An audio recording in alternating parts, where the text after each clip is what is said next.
தவசைக்கீரை எல்லாத்தையும் பறிச்சாச்சு.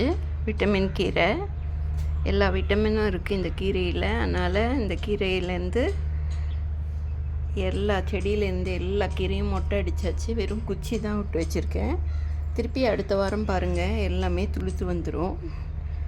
இந்த கீரையிலேருந்து குச்சி எடுத்துகிட்டு அந்த கீரையோட தொட்டியிலேயே போட்டோம்னா போதும், அதுக்கு எருவாயிடும்.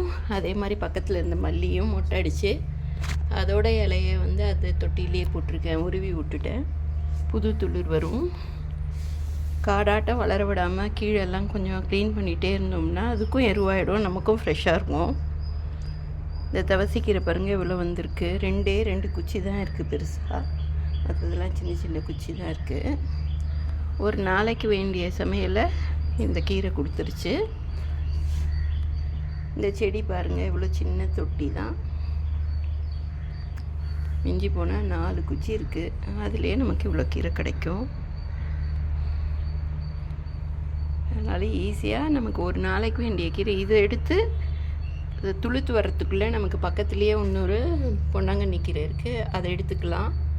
பொன்னாங்கண்ணி கீரை முடியறதுக்குள்ளே இன்னொரு பசலைக்கீரை இருக்குது, அதை எடுத்துக்கலாம். இந்த பாருங்கள் கொடி, இன்றைக்கி தான் அதையும் மொட்டை அடித்தேன். எல்லா இலையும் எடுத்துட்டால் போதும், துளுரை விட்டுட்டு திருப்பி அடுத்த வாரத்துக்குள்ளே வந்துடும். இது நாளைக்கு சமைச்சிட்டு அதுக்கு அடுத்த நாள் அதை சமைக்கிறதுக்குள்ளே இது எல்லாமே வளர்ந்துடும். ஒரு நாளைக்கு ஒரு கீரைன்னு நம்ம தோட்டத்துலேருந்தே எடுத்துக்கலாம்.